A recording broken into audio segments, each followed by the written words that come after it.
a gente desenvolveu uma certa autoridade no nosso segmento, né? E aí, quando alguém nos ataca, né? Geralmente essa pessoa nos ataca porque ela queria estar no nosso lugar, ou ela queria ter o dinheiro que a gente tem, ou alguma coisa assim.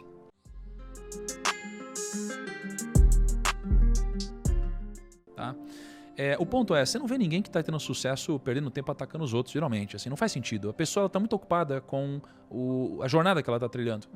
E no nosso caso, quando a gente cresce, se a gente quer responder alguma coisa, cara, a gente vai trazer atenção, tá, para um tema que pouca gente conhecia.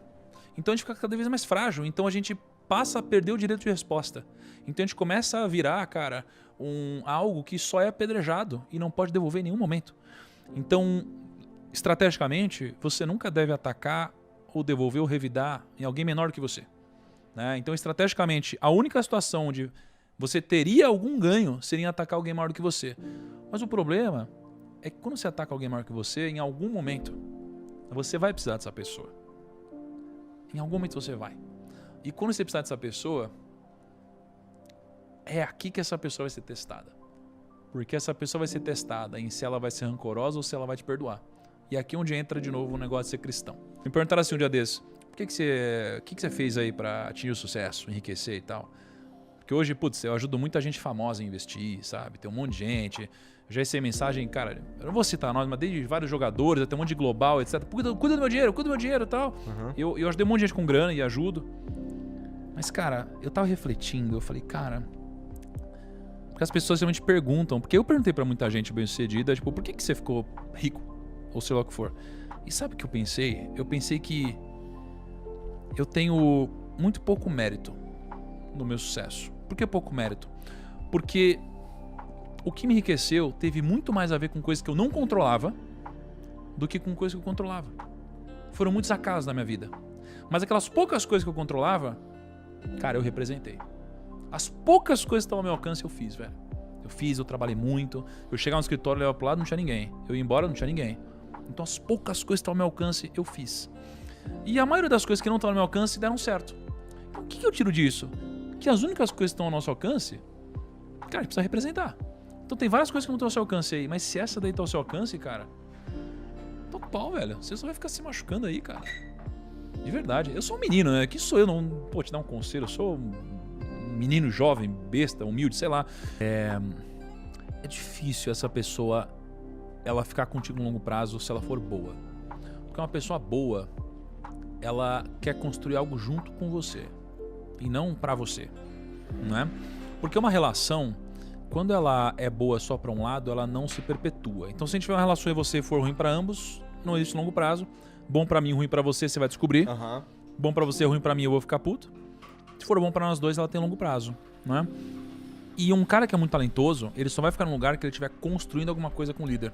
Então se alguém vier aqui construir alguma coisa pra você, essa pessoa no momento de uma oportunidade melhor vai sair. Então você tem um filtro em momentos difíceis muito importantes, porque o importante não é só a guerra que você está lutando, o importante é quem está contigo na trincheira, quem está contigo durante essa batalha, né? Então é por isso que é tão importante ter alguém não trabalhando pra você, mas trabalhando com você. As pessoas que trabalham, elas estão indo atrás de multiplicar algo que elas já têm. Isso pra mim mudou também com a Bíblia. Porque a Bíblia ela diz que encontrar o seu talento não é uma possibilidade, é uma obrigação. Porque você deve multiplicar o seu talento. E não dá pra você multiplicar o que você não sabe que você tem. Então a parábola dos talentos, ela conta sobre isso. Ela fala sobre, né, o senhor e tem 3 servos. E o primeiro servo multiplica, o segundo também, e o terceiro, por medo, ele esconde isso aqui debaixo da terra. E a moral da história é que, independente do tamanho ou de quantos talentos você recebe, você precisa multiplicá-lo. E você multiplicar o seu talento tem a ver com você trabalhar. E as pessoas confundem. Eu sou um trabalhador, não sou um empregado, não é? Trabalhador é aquele que serve a Deus, é aquele que multiplica o seu talento, né? E aquele que multiplica o seu talento, veja como isso logicamente faz sentido. Porque se você vai fazer algo que você é bom, você vai precisar de muito menos esforço para fazer isso com muito mais resultado, ou se você botar esforço, você vai fazer isso com muito mais facilidade e menos fricção. As pessoas são empregados, eles buscam vender a hora, eles reclamam, eles vão atrás de negócio que eles não têm. E se eles vão atrás de um negócio que eles não têm, eles facilmente vão largar isso por outra coisa caso eles recebam uma oferta maior. E não tem nada de errado em você mudar para um lugar que seja melhor para você. Mas se você vai sempre atrás de algo que você não tem, cara, você de fato nunca vai estar preenchido, nunca vai cumprir com o que você veio fazer de fato. Então, uma das grandes coisas que mudaram para mim é se as pessoas que estão entrando hoje na empresa são trabalhadores ou empregados. Isso é uma coisa que é difícil você ter certeza ou clareza, mas no mínimo a gente se preocupa em tentar acertar. É verdade. Entendeu?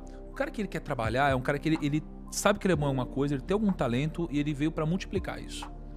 E é isso que a gente busca, trabalhadores. E essas pessoas, elas não estão lá só pelo resultado, mas elas estão principalmente pela cultura, né? E a cultura na empresa, ela não é só o que você vê quando você está lá, é o que essa pessoa fala quando você não está lá. Cultura é quem entra na empresa, cultura é quem fica, cultura é quem sai. Isso são mensagens importantes, né? Então, cultura é aquela exceção que você faz para alguém ficar, mesmo não fazendo parte ou compartilhando os princípios que você tem. E quando a sua empresa cresce, é muito mais difícil você manter a cultura dela. Então, isso aqui foi um erro que eu já vi acontecendo várias vezes. Quando a empresa cresce muito rápido, e às vezes você prioriza a velocidade, ao invés de contratar corretamente, você acaba contratando alguém que é bom tecnicamente, mas essa pessoa que entra pelo motivo técnico, ela geralmente sai pelo motivo emocional, ou pela falta de cultura, ou pelo desalinhamento, né, com a empresa. Então, quando você tem vários sócios em várias áreas diferentes, você dorme mais tranquilo, porque você sabe que mesmo que você não esteja lá na ponta agora, você sabe que tem alguém que está alinhado com você, se preocupando com tudo que está acontecendo, com o dinheiro que está sendo gasto e com o que as pessoas estão falando em voz alta, mesmo quando os maiores líderes ou chefes não estão por lá. Então, o que a gente encontrou como solução para isso foi permitir que as pessoas virassem sócios e pudessem construir junto com a gente alguma coisa, né? Então, se eu pudesse escolher uma única coisa para que todos tivéssemos mais nas empresas, seria alinhamento. Então, se fosse o seguinte, eu quero que todo mundo aprenda a vender mais, não faz sentido, porque a gente pode vender o produto errado, se a gente estiver indo para o lado errado. Quero que todo mundo, cara, se comunique melhor. Cara, todo mundo ficar se comunicando melhor e a empresa não estiver indo para a direção correta, ferrou. Né? Então, o alinhamento, para mim, é a coisa mais importante que tem. E você só cria um alinhamento se tiver uma cultura de sociedade, onde as pessoas ganham com você, mas perdem com você também. Porque as pessoas acham que ser sócio é só ponto positivo, parece que é só comemoração. E ser sócio é quando os planos começam a acontecer de verdade. É quando você tem mais responsabilidade, de fato. Tá? Virar sócio significa você chorar junto também, não só comemorar junto. Eu já vi muita gente perder o tesão, cara. Muita gente perdeu o tesão. E geralmente começa ali, cara, quando você começa a perder a sua essência, começa a perder o motivo. Por isso que é importante você lembrar do que te fez começar. E é admirável isso. Mas também a gente não pode confundir isso com imaturidade. Porque às vezes, cara, o que te fez começar não é necessariamente o que vai fazer sentido pra você ao longo de toda a sua vida. Você mudou várias vezes, e talvez você mude, talvez você cresça. Quando eu comecei o Primo, eu era um Thiago, hoje eu sou outro. Então não adianta também eu me apegar ao passado e não me desvencilhar dele em nenhum momento, porque talvez eu tenha que mudar. A mudança é boa. A corrupção que não é. Se corromper não é bom. Mudar é bom. Aprimorar é bom. Né? Então hoje eu tenho uma estrela guia. A estrela guia hoje pra mim é Deus. E veja como, de novo, né, voltando a esse assunto, a vida fica mais fácil de ser vivida. Não é que é mais fácil de ser executada, mas ela é mais fácil de ser vivida. As decisões ficam mais fáceis. Você sabe o que tem que fazer. Não necessariamente você vai fazer, você vai ter o livre-arbítrio para isso, mas você sabe o que você vai fazer. Né? Então, quando você sabe exatamente para onde você está indo, cara, fica muito mais fácil tomar decisão. Você sabe o que você precisa fazer, não o que você quer. E eu acho que o maior problema das pessoas é fazer a pergunta errada. Então, às vezes a gente se pergunta o seguinte, cara, o que eu quero fazer? O que eu quero fazer, muitas vezes, é uma pergunta infantil. É uma pergunta que uma criança faria. Então, a sua filha, ela muitas vezes te pede coisas que ela quer fazer. E se você fizer tudo o que a sua filha quer fazer, talvez ela chegue num lugar bizarramente negativo. Né? Então, eu sou uma criança, se meu pai fizer tudo o que eu quero, eu vou morrer de tanto comer chocolate, né? Eu vou ficar doente, eu vou sair dirigindo um carro e vou bater, eu vou me matar. Não é? Então, se perguntar o que eu quero fazer é uma pergunta imatura que não vai te levar onde você quer chegar. Agora, se perguntar o que você quer colher, vai te fazer ter a clareza do que você deve fazer. Então a pergunta certa não é o que eu quero fazer, é o que eu quero colher. E se você se perguntar isso, você já sabe exatamente o que você deve fazer. Mas com o tempo, tudo fica claro. Com o tempo, tudo fica claro. Por exemplo, falaram que quando eu me converti, falaram que foi marketing, sabe? Mas com o tempo, tudo vai ficar claro. E aí o cara é rico, ele não sei o que lá. Com o tempo vai ficar claro. O cara quer fazer o bem, com o tempo vai ficar claro.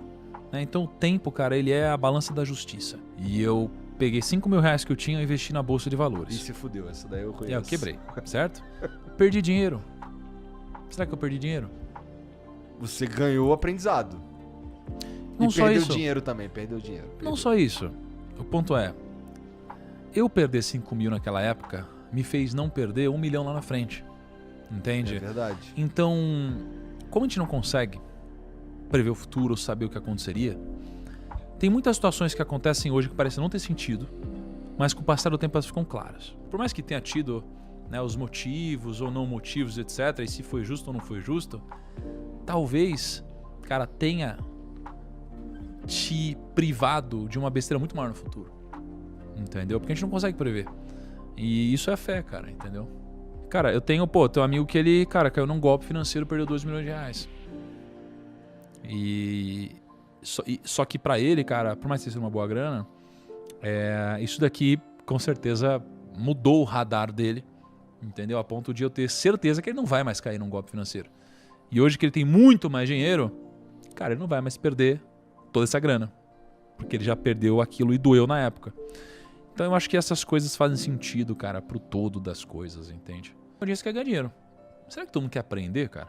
Eu fico pensando se eu gostaria de aprender isso. Talvez eu aprenderia se esse fosse o caminho necessário. Mas se eu pudesse ter o resultado sem aprender, eu não sei se eu faria isso. Eu aprendi, não porque eu gosto, é porque eu precisei. É igual ler, eu não gosto de ler. Eu gosto do resultado de ler. Então, cara, por que eu leio? Porque eu quero colher o fruto da leitura, né? Então, realmente, acho que a maioria das pessoas, elas não querem aprender mesmo. Aprendem porque elas querem muito ter o resultado.